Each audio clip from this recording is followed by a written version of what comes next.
I'm Travis. Good to have you with us here on All Clear. Got a returning friend of the show. We've got Mr. David Nathanson, and we're going to call you Nate. So, what's happening, my friend? Hadn't seen you in a while, and boy, you've been up to a lot. Why don't you tell us what's going on and maybe introduce yourself to those folks that don't know you? Well, thank you. And first and foremost, really honored to be back. Loved the conversation. Went back and reviewed what we talked about. So important and so impactful what you do. And so thanks for having me back. And Happy New Year, Merry Christmas, and whatever for everybody listening and yourself. So you're right. I've been busy. Was able to join an amazing organization that's headquarters of Rogers, Arkansas, but is a national organization that focuses on veterans and first responders. It's called Sheepdog Impact Assistance. It truly is an organization that exists to empower our sheepdogs, using the term from David Grossman's book, The Protectors of the Flock, to really encourage them to get off the couch, to get involved, to stay involved, to take care of themselves, and to live quite possibly the best version of themselves now, tomorrow, forever. We do that through three pillars, and these pillars are really important how they're executed, but they don't have to be executed in sequence. The get off the couch pillar is what we call our outdoor adventures. We take men and women who are first responders and veterans, and we take them all over the country, and we get them back against their brothers and sisters. We get them doing some pretty amazing things. So if you think about it, we've probably done it: skydiving, scuba diving, surfing in Hawaii. We do snowmobile riding in Yellowstone. We do spelunking. We do razor riding, horseback riding. You think it, we do it.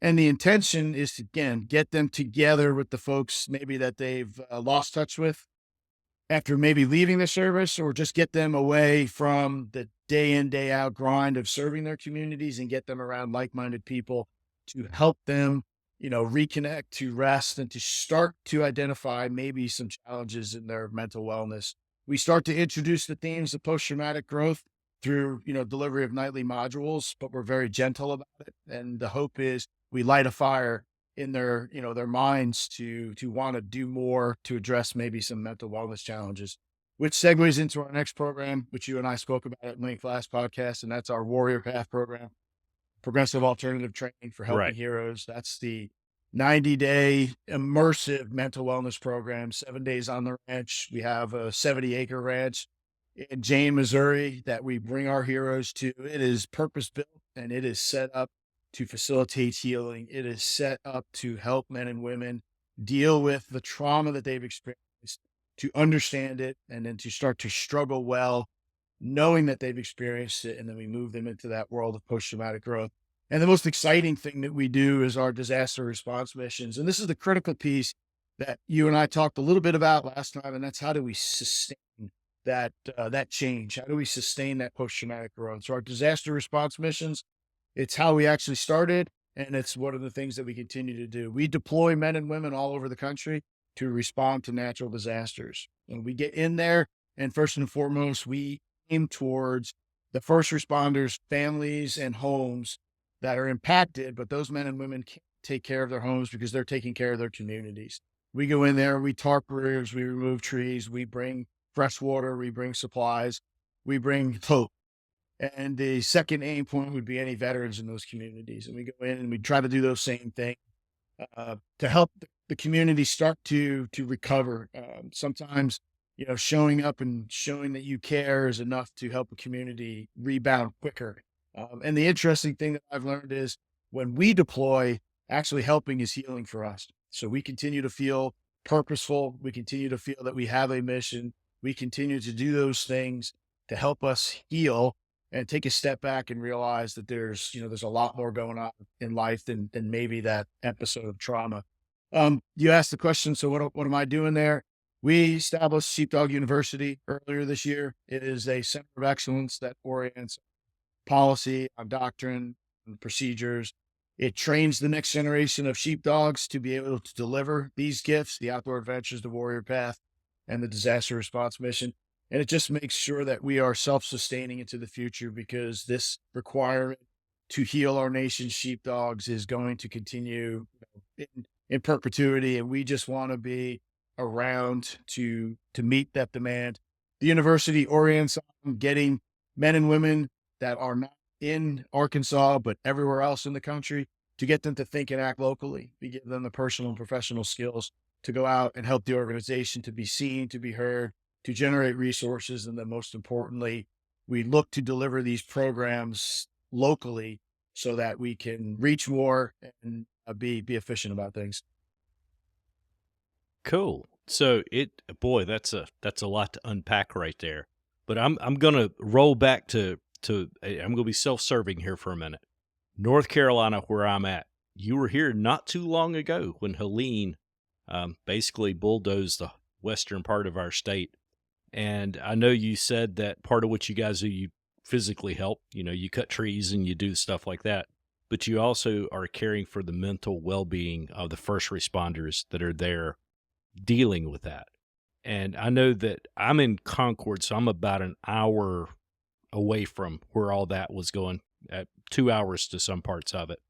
But we were deploying, teams out to help from our department. I didn't go myself. I was asked, but I just didn't have the place to be able to do it. But I did talk to quite a few of the guys that came back, and there was a lot of stuff that was not reported on the news. There was a lot of really horrific things that they were seeing, they were encountering. And in fact, it moved us to actually do an episode on mental health during deployment to specifically deal with that. And I know that there was such a focus on how are these people coming back when they come back to, whatever area they're in, are they okay? And I know that was something that was very unique in this deployment as opposed to other times when we've dealt with stuff like that. Yeah, no, absolutely. So we did deploy, within days, the hurricane, moving away. We went, southeast of Asheville. We headquartered out of a fire station in Hmm. Etowah, North Carolina, and we worked back into those hollers and tried to reach the folks that were not, getting services or support because of where they were Yep. located. Nobody wanted to deny them. It's just we were literally on razors in four-wheel drive bringing supplies and bringing men and women in to kind of help them respond and recover. It's interesting that you asked about what does it do? What toll does it take right after an incident? And, I got to thinking about this, almost the minute I got there, because one of the things I worried about going into that environment was pulling back and forward some of the trauma that I experienced in active duty when we went into places like the Philippines, went into Haiti to deal with these natural disasters. And I would tell you that some of the trauma I experienced in those settings probably was worse than what I experienced in combat. You expected to see such things in combat. I don't think I was fully prepared for Hmm. what I saw in these disaster response missions. So I started thinking about what it was going to do. I will tell you what I observed in our group, and our group was about 70 strong, and there was an equal mix of veterans and first responders. We had a lot of first responders who were not wearing the uniform anymore, and some that were, still wearing the uniform come out and help out. What I observed Sure. was helping is healing. In the moment, it was very rewarding personally. It was very healing and cathartic for us to help a community that was in need. What I can't answer to you is what are those long term impacts and ramifications. And so one of the things we are looking at the university is what is the long term impact of these disaster response missions that we execute. I would tell you the good news, because we're an organization that is not singularly focused on just disaster response. We rolled in with the awareness and knowledge of both warrior path and the world of post traumatic growth, and we made sure that every day we were reaching into that kit, if you will, and bringing forward those training pieces to guard against folks becoming casualties while we were responding. So every night we were gracious in gratitude, expressing our gratitude for things. We talked about our wins of the day. We talked about self care. We were encouraging folks to step aside and to process, maybe to meditate, maybe to do a breathing exercise. We were encouraging folks to understand the impact of what they were doing and really try to be a shield, if you will, against re-injuring some of these men and women. So what you hit on is very important. I think there's probably some smart folks studying long-term impacts, but I will tell you, for me personally, and for the men and women that went with us, and for the people that we helped, I stand by and we'll double down on the term that helping is healing. It really did a lot of us some good to get out and to do something like that for the community that needed it so desperately. It's interesting. There's another couple of podcasters I know out in Western North Carolina, and they're not in the fire service, but in their podcast, they made the comment that everything that happened out there is a generational event. It's one of those things that we've never seen it, and we'll probably never see it again, at least in mine and your lifetime. Maybe my son's, possibly, hopefully not. But with that happening, we don't know how long it's going to take to undo some of this. And it's the same for the trauma that's seen. But it's good to know that there was forward movement and you saw healing happening with that. But outside of the disaster relief and different things like that, when we talk about that getting back into your regular life, I know we talked about that a little bit last time, but I think maybe you've got a little different perspective on it now that you're working with the Sheepdog University and things like that, and your group. What is the most important thing if somebody comes and goes through one of your programs, whether it be Warrior Path or whatever the case is? What is the most important thing to happen? I know you remember you talking about trust the process. You used to have that on the wall at one of your places. Trust the system. I know that's one thing, but what do we have to trust when we get beyond, being in that bubble of protection and it's time to go back out and do our thing? How do we stay healthy? Again, it starts with trusting that process. It starts with having trust to the men and the women to your left and your right who went through that program. And then it's trying to sustain that trust with the larger community that is Sheepdog Impact Assistance, again, speaking specifically to us. The other piece is, you and I talked about never allowing folks to feel like it was a catch and release environment where they came in, they got some Right. training, they felt good for a short period of time, and then they just got kind of pushed off to the side to kind of deal with their own devices. And if they backslid, they backslid. I'm excited about what we do. Our approach is, again, we get them in the organization, we get them involved, and then we keep them coming back. And so while you can only do Warrior Path once, there's no limit on how many outdoor adventures you sign up for and go on. And there's no limit to how many disaster response missions that you can sign up for and go and support. And that, to me, is exciting because it sustains that change, because these men and women start to create a new tribe of folks who they have disclosed their trauma, they have healed, they have shared, they have, laughed, they have cried, they have done a bunch of things with these men and women. And instead of feeling like when they redeploy home or they leave that safe environment that they're alone, they keep seeing these men and women because this community of action and community of interest just continues to come together for these things.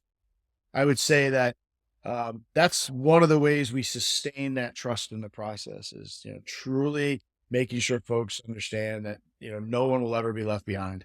And we encourage them to be involved, to stay involved. Again, you and I, before the recording started, spoke about our gala. We do an annual gala. We bring these men and women into the gala to celebrate their achievements and their accomplishments. We show them examples of folks who have gone above and beyond in serving their communities and have pillars of post-traumatic growth. We celebrate them, we lift them up, and we do that to encourage folks to sustain that change, to stay anchored in believing that what we deliver to them is long lasting. Community in their life to lift others up.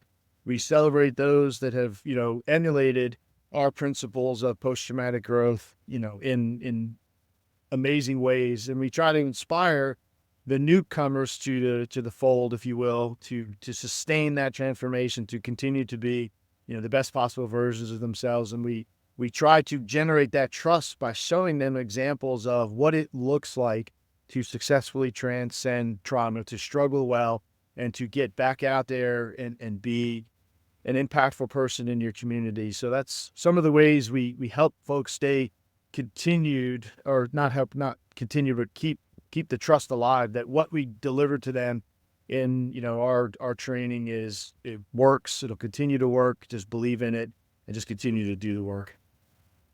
Yeah, and it's good that you are celebrating not so much the fact, oh, hey, you were broken, or not necessarily broken. There was a problem.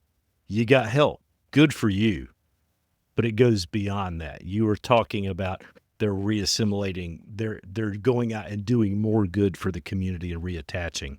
And I was talking to a firefighter the other day that he's had some pretty rough runs with his mental fitness over the years.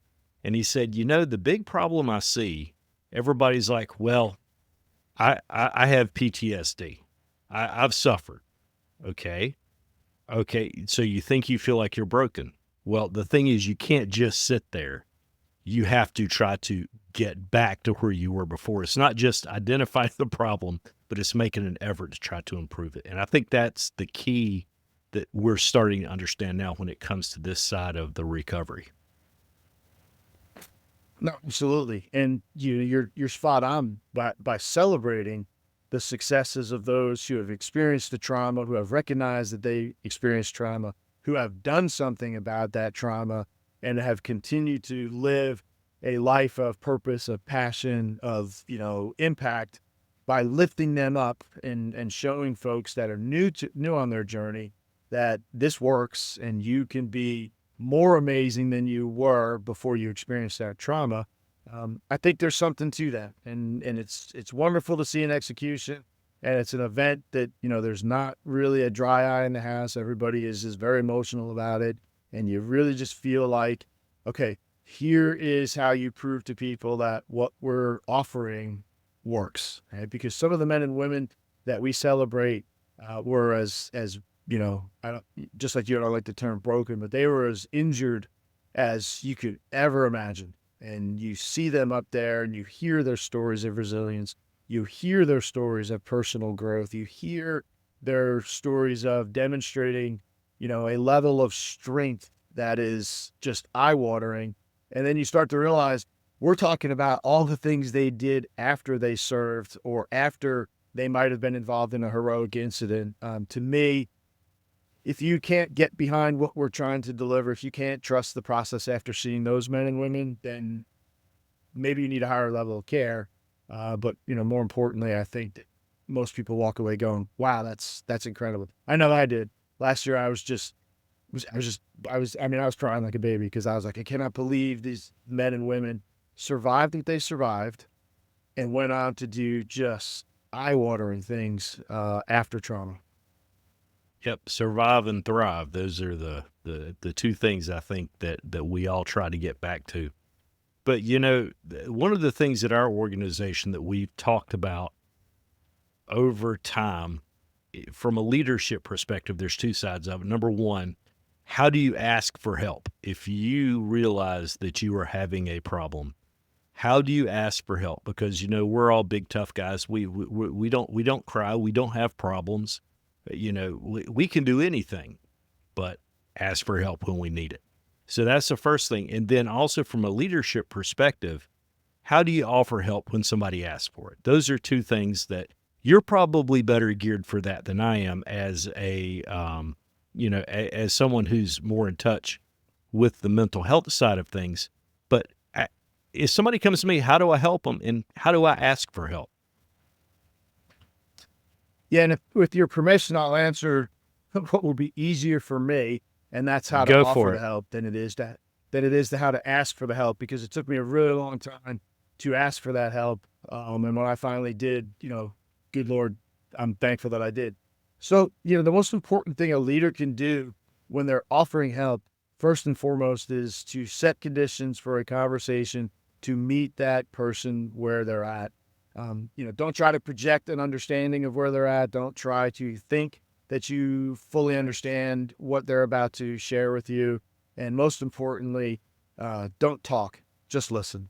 And that's one of the hardest things for humans to do, particularly in this day and age. Everybody Yep. wants to talk. The other thing for folks like you and I and everybody else who's probably listening to this podcast, there's a lot of apex alphas out there who want to solve problems. And Hmm. the minute somebody starts to disclose something, you immediately go into problem framing to try to understand the problem, and then you start to develop your courses of action to solve it. And you're trapped in this listening to solve instead of listening to understand. And Right. so my advice to folks who are leaders who are trying to offer help is don't talk, listen to understand, not to respond, and then create an environment of trust. And that sometimes is not easy for leaders. And, the technique that I use is I disclose a little bit when it's my turn to respond. I disclose a little bit about the things that I experienced and the moment in my life where I realized I was injured and that I needed help and what it felt like for me and how when I looked to my left and my right and I asked for help, how many people were there ready to give it. And that's the thing that I think a leader needs to do is to identify with the resources that are out there, to encourage, don't try to push, just encourage. Right. If they have personal experience with these programs, share a little bit of personal perspective on it, and then just be there to be, a resource enabler.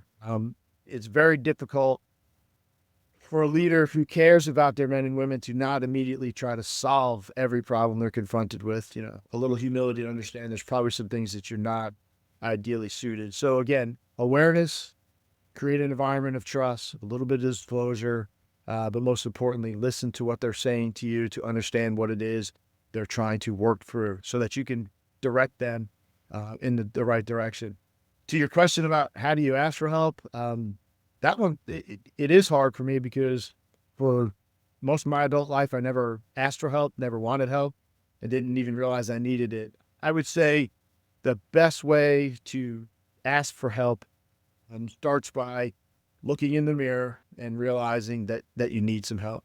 And then understanding that the awareness is not a sign of weakness, it's a sign of growth.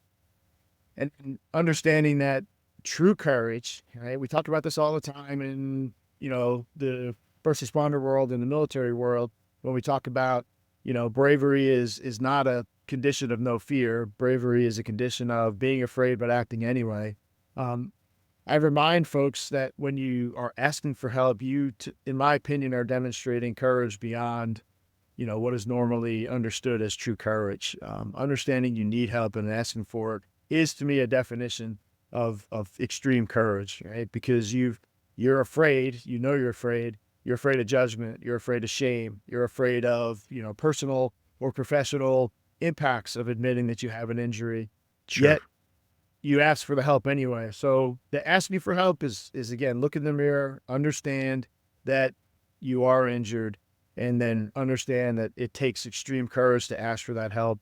And then the last piece is follow through with the decision to seek help. And there's nothing wrong with trying to address your mental wellness, just like there's nothing wrong with looking at yourself from a physical fitness perspective and saying, I need to lose a little weight. I need to run a little bit more to go a little greater distance. I need to maybe do some more push-ups or pull-ups to create that upper body strength to be successful at work.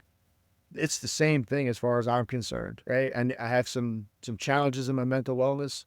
I'm going to go do something about it. So I did directly answer your question because, I think I shared with you on the last podcast, I didn't ever ask for help until somebody came to me and said, how are you? And I gave them the standard brush off answer. And he stopped me in my tracks and he said, no, Nate, how are you really? And then he Hmm. proceeded to share with me that he discovered he was not okay and what he did about it. And he recommended that I at least consider it. And he sent me some links and some information. And then he just kind of sat back and watched me, come to the realization that something needed to be done. Yeah, and I think that's a big part of leadership is knowing how to ask people, "How are you doing today?" Sometimes just a few words can make a huge difference in how people introspectively look at their own situation. Yeah, I'll be the first to admit I'll blow off. Yeah, I'm good, or am I? Are you really good? And my boss will do that every now and then, and it'll make you think for a second. So Yeah, there's a lot that I think we're going to continue to unpack over the next several decades as we work toward understanding mental fitness and well-being as we, vets, first responders, I even had a friend of mine who's a building inspector that got deployed out to, the western part of the state to assist in doing building determinations, what's safe, what isn't.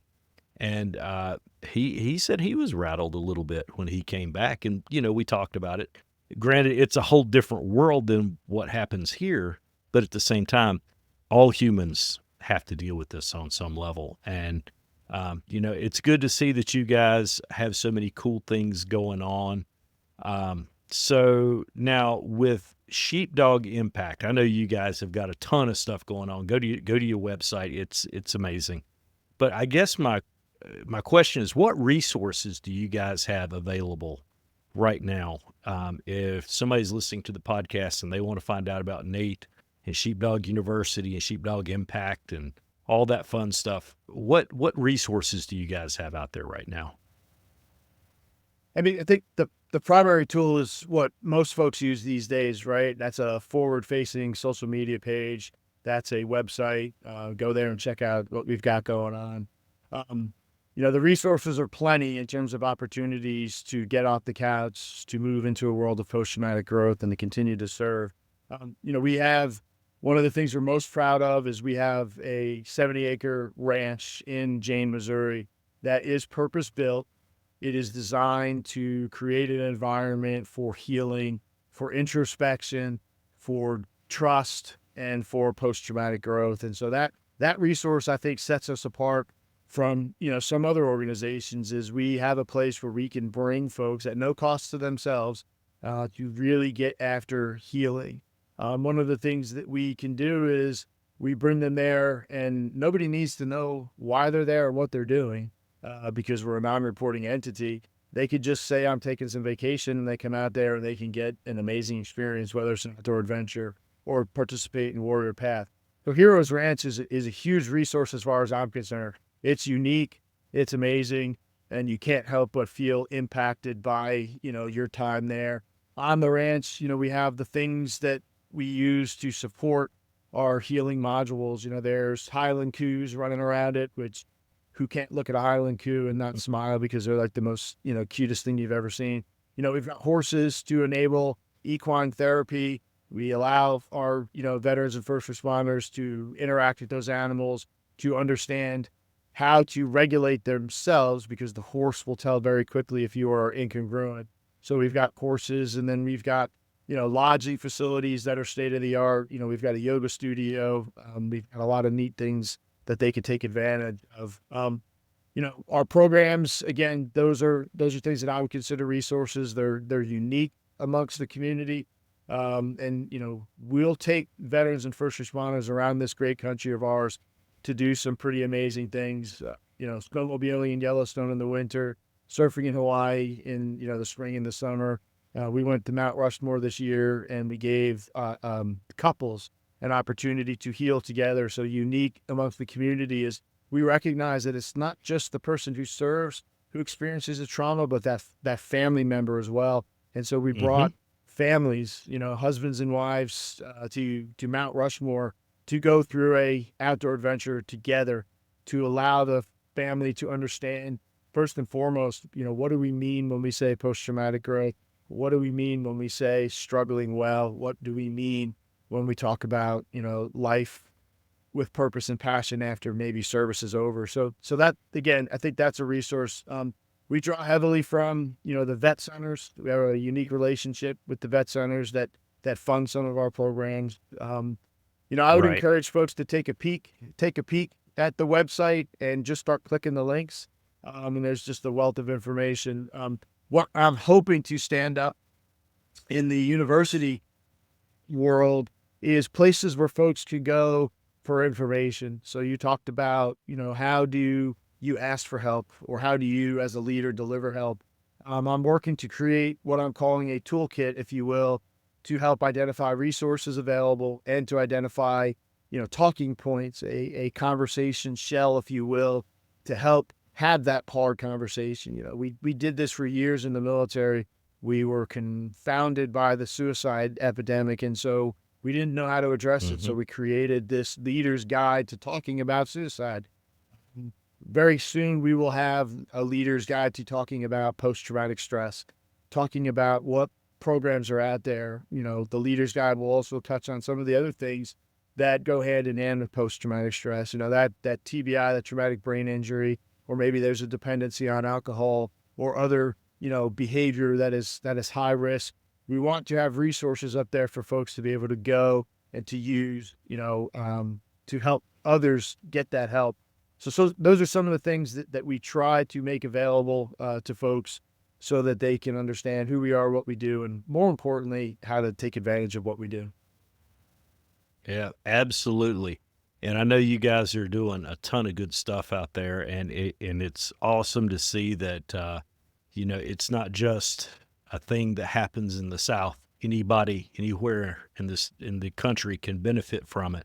And and it's also good that you're addressing leadership, because sometimes if we don't have full buy-in from the leadership of our organizations, whether it be the fire service or police department, EMS, even the military, if there's not buy-in on these topics, then it will never progress. But I think we're starting to see forward movement as a whole among, people that do crazy things in life. And, we're getting there. And, and it's because of people like you and organizations like Sheepdog.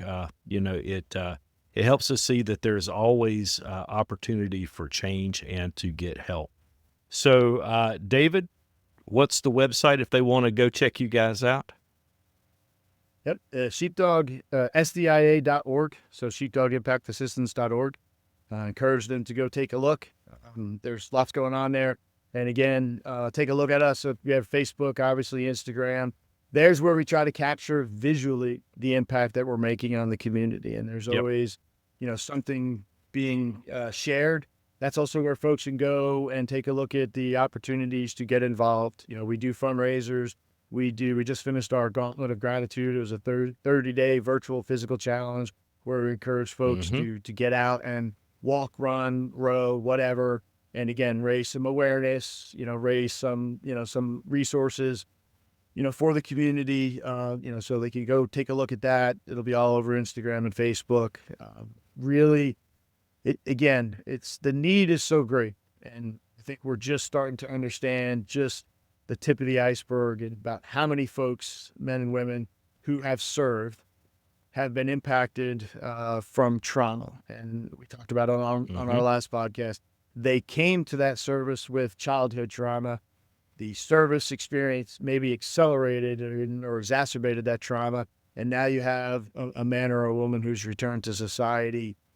They're not sure what to do and where to go. And Hmm. so I would encourage folks to jump on the website. There's lots of information on there. There's tons of people that you can get in contact with. Just like on the last podcast, I'll tell folks 24 hours a day they can hit me up at my work email, and I will get back to them. The men and women who are supporting what we do are some of the most amazing men and women I've ever met in my life. They are truly, truly in this for all the right reasons, as that is to make sure that the sheepdog of this country understand that, we appreciate what they went through, we appreciate who they are, and we truly want them to live a life of purpose and be the best possible version of themselves. And you talked about survive and thrive. We are all about going beyond that normal baseline and helping them be the best possible version of themselves after. So again, encourage listeners, SDIA.org, give us a check, sign up. Veterans, first responders, sign up. Our programs are very unique. They're very impactful. I can say that with confidence because I've gone through every single one of them and participated in a disaster response mission. Every one of them has made me, I believe, a better man, a better husband, a better father, a better grandfather, and I'd like to believe a better citizen in my own community. And at the end of the day, that's what I think all of us are hoping for, is that better communities, better states, a better United States. So, yes, sir. Well, with our podcast, we've kind of got our our tagline, and you'll always hear me say at the end, light your fire within. And that's our mission too. We all need to improve, whether it be our physical conditioning, our mental conditioning. Heck, it could be our finances. There's so many things we all need to improve on, but we have to light that fire to start it. And this is a good way to kind of reach out and let people know that our mission is not so different than what you guys are doing. But Nate, it's so awesome to have you with us today. Hopefully you'll come back again in the near future and regale us with more of your tales of, surfing in Hawaii and all that fun stuff. But it ain't near as exciting here in Charlotte, but what can you do? But anyway, it's good to talk to you. We'll have all your contact info in our show notes, but it's good to talk to you again, Nathan, and we'll talk to you later here from All Clear. Light your fire within.